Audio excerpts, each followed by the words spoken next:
എടാ അമലേ അമലേ ചാടാൻ പേടിയായിട്ടുള്ള ഞാൻ ഒന്നും നോക്കണ്ട രണ്ടും കൽപ്പിച്ചവർ ചാടാ.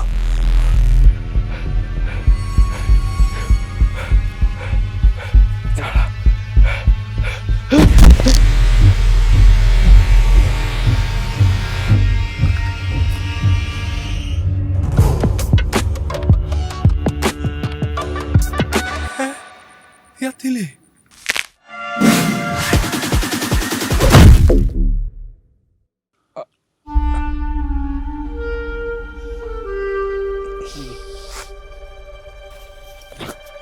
അവന്റെ ഒരു മാന്ത്രികുളം ഇങ്ങനെ നീക്കടാ. നീ എന്താണ് പറഞ്ഞേ? ചാടിക്കാൻ അവര് സെക്കൻഡ്സിനുള്ളിൽ അങ്ങനെ സാധിക്കുന്നല്ലേ? ഇടിക്കലടാ. ആ മിഥുന എന്റെ അടുത്ത് പറഞ്ഞത്, അവൻ എന്നെ പറഞ്ഞ് പറ്റിച്ച നാറി. ഏത് മിഥുൻ? അവന്റെ വീട് എവിടാ? അവന്റെ വീട് ഇവിടെ അടുത്ത് തന്നെയാണ്. നിനക്കറിയാമോ? വാ. എടാ ഇങ്ങനെയാണോ പോണേ? ഇല്ലടാ, ഞാൻ അവനെക്കാളെ കോട്ട് സൂട്ടിട്ടാ. അതല്ലടാ, നല്ല നാറ്റുണ്ടേ, കുളിച്ചിട്ടൊക്കെ പോയാ പോരെ. എന്ത് നാറ്റം? ഇനി എന്ത് നാറാനാ? ആ പന്നിനെ ഞാൻ ഈ കുളത്തി കൊണ്ടുവന്നിടും, നോക്കിക്കോ. ഇല്ലെങ്കിൽ ദിങ്ങനെ വിളിച്ചോ, ദിങ്ങനെ.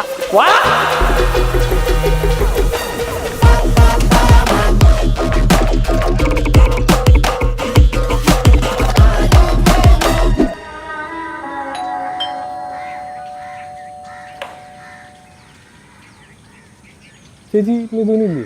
ഇല്ല മോനെ, എന്ത് അവനൊന്ന് കാണാൻ വന്നതാ, ഒരു കാര്യം ഉണ്ടായി. എൻ്റെ പൊന്നു മോനെ, അവൻ ഇവിടുന്ന് രാവിലെ ഇറങ്ങിയതാണ്. ഒരു പണിക്കുമ്പോൾ അത് വെറുതെ നടക്കുകയാണ്. ചിലപ്പോൾ ആ പാടത്തെങ്ങാണ്ടൊന്ന് പോയി നോക്ക്.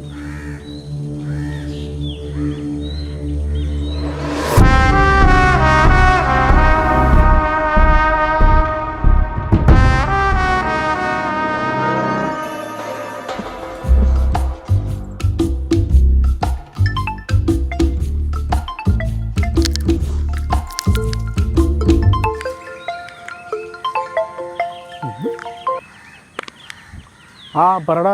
എടാ എന്താ ഞാൻ പറഞ്ഞ കാര്യം, ഇന്ന് കിട്ടോ? എടാ മോനെ, ഇത് സാധനം അങ്ങനെ ഇങ്ങനെയൊന്നും കിട്ടുമൊന്നുമില്ല, കുറച്ച് പാടാണ്. നീ ആദ്യേ കാശിടാൻ നോക്ക്. അപ്പം നോക്കാം. ക്യാഷ് കുറച്ച് കൂടുതലല്ലേടാ, എന്തെങ്കിലും ഒന്ന് അഡ്ജസ്റ്റ് ചെയ്യടാ. അതെ, ഇതിലൊന്നും അഡ്ജസ്റ്റ് ചെയ്യാനില്ല. നിനക്കറിയാലോ, ഇത് വെറും മോതിരമൊന്നല്ല, ഇതാണ് മാന്ത്രിക മോതിരം. ഇത് നിന്റെ കയ്യിലിട്ടണ്ടല്ല, നിന്റെ സകല പ്രശ്നങ്ങളും മാറും. അതുകൊണ്ടേ അതിനെത്തിരി കാശും കൂടും. നീ ആദ്യം കാശിട്ട് വിളിക്കാൻ നോക്ക്. ഫോൺ വെക്ക്. ഇവന്റെ പോക്കറ്റ് ഞാനെന്ത് കാലിയാക്കും.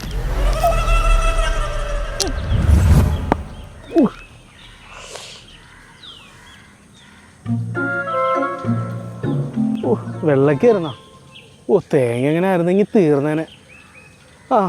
ഇതിനും വലുതെന്തോ വരാനിരുന്നാണ്, അതിങ്ങനെയായത് ഭാഗ്യം.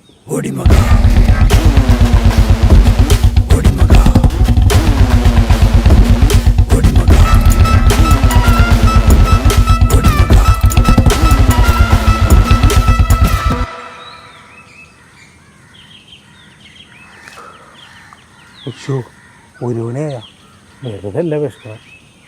ഒരു പണിയാ, വീട്ടിൽ പോയി ചോറുന്നുണ്ട് വരാം. നീ ചോറുന്നുണ്ട് വരുമ്പോൾ ഇനി ചൂണ്ടെങ്ങാനും മീൻ കൂട്ടിക്കൊണ്ട് പോവോ? പോണേ പോട്ടെ. മരത്തല്ല പമ്മൊളിച്ച് ചാടിയ തങ്ങമ്മേ.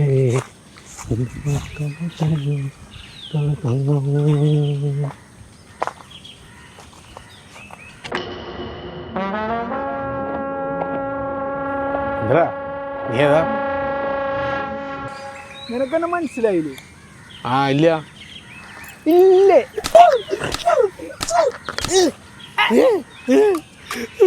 ഇല്ല ഏട്ടാ, എനിക്ക് മനസ്സിലായില്ല. നിനക്ക് ഇപ്പോഴും മനസ്സിലായില്ലേ? ഇല്ല ഏട്ടാ. നിനക്ക് പിന്നെ അറിയോ നോക്കിയേ.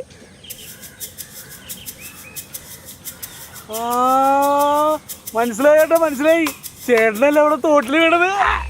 നിനക്ക് എന്നിപ്പോ മനസ്സിലായ? ഇനി മേലാക്കി ഇതേപോലെ ആരെങ്കിലും പറ്റിച്ചെന്ന് പറഞ്ഞാ തോട്ടിലേട്ടാൻ വലിച്ചറിയും കേട്ടാ.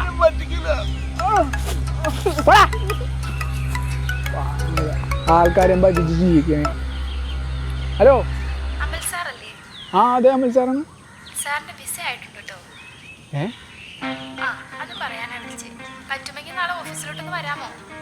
വരാം.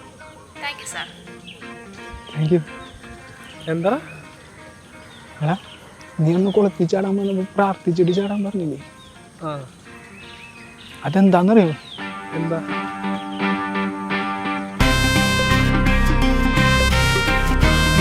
ദൈവമേ, ഈ മാസമെങ്കിലും എനിക്ക് വിസ ഒന്ന് സെറ്റാക്കി തരണേ. ആടാ വിസ റെഡി ആയി പറഞ്ഞ ഓഫീസിൽ നിന്ന് വിളിച്ചേ. നാളെ കൂടി ചെല്ലാൻ പറഞ്ഞിട്ടുണ്ട്. അവനവിടെ വിധിനവിടെ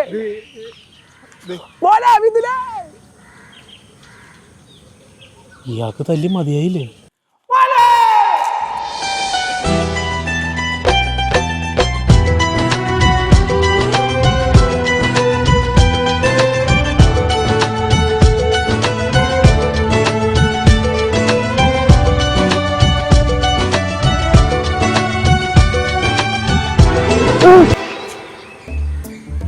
എന്താ പുള്ളിക്ക് പ്രാന്തായ? പുള്ളിക്കല്ല ഭ്രാന്തം, നിനക്കാണ്. നീ ആരുടെ പുള്ളി കുളത്തി ചാടിയത്? ആ ചാട്ടം വെറുതെ ആയില്ല. പുള്ളി എന്താ ആഗ്രഹിച്ചത് പുള്ളി കിട്ടി. ഒന്ന് പോടാ. ഒന്നും അറിയാത്ത പോലെ നീ ഒന്ന് മാറിയാടെ പോട്ട്. എടാ എടാ പോലടാ, ഒരു കാര്യം പറയാണ്ടത്. ഇതെന്ത് പണ്ടാരോ അത്? ഒന്നും മനസ്സിലാവണല്ലോ. ഇനി അതങ്ങനെ ശരിക്കും മാന്ത്രികക്കുള്ള ആണോ?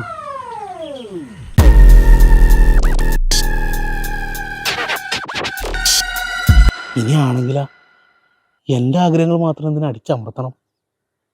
അങ്ങനെയാണെങ്കിൽ ഒന്ന് ചാടി നോക്കാം.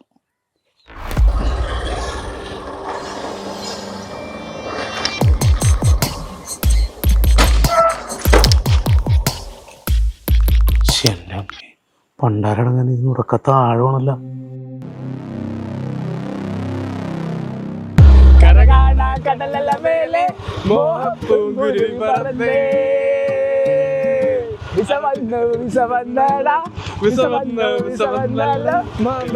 കൊളത്തി ചാടി വിസ വന്ന് വിസ വന്നല്ലോ ഇളം പാരിവാ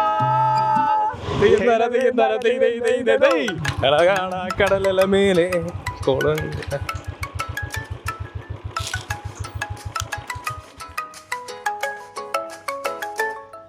ഹലോ, അമൽ സാറല്ലേ? അതെ അമൽ സാറാണ്. പറഞ്ഞ പോലെ സാർ, എനിക്കൊരു തെറ്റ് പറ്റിയതാ. സാർ ഒന്നും സാറിനല്ല, അമൽ ഏസിനാണ്. എനിക്ക് ഇനിഷ്യല് മാറിപ്പോയതാണ്. സാർ അമൽ ഏസ് അല്ലേ? എൻ്റെ മിസ്റ്റേക്കാണ്. സാറിൻ്റെ വിസ ഇതുവരെ ഒന്നും ആയിട്ടില്ല. വന്നാൽ ഉടനെ തന്നെ അറിയിക്കാം. Thank you sir. Thank you.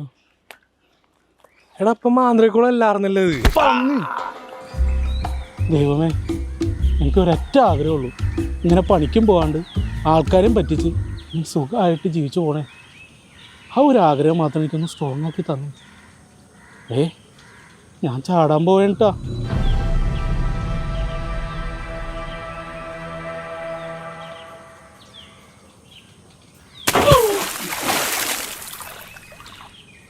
അപ്പൊ അങ്ങനായി കൊളത്തിക്കൊണ്ടിടും. നോക്കിക്കോ, ഇല്ലെങ്കിൽ ദിങ്ങനെ വിളിച്ചോ, ദിങ്ങനെ.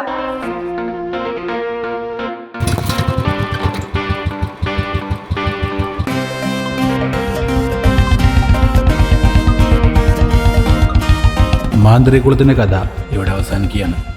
100 കൂട്ടം കാര്യങ്ങൾക്ക് വേണ്ടി ഓടുന്ന ഈ ലോകത്തിൽ ഇതേപോലെ ചില മണ്ടത്തരങ്ങൾ പലർക്കും പറ്റാറുണ്ട്. വിശ്വാസം നല്ലതല്ല എന്നല്ല ഞാൻ പറഞ്ഞത്, പക്ഷേ അന്ധവിശ്വാസം അതത്ര നല്ലതല്ല. അമലും അക്ഷയും പെട്ട പോലെ ഇനി വേറെ ആരും പെടാതിരിക്കട്ടെ.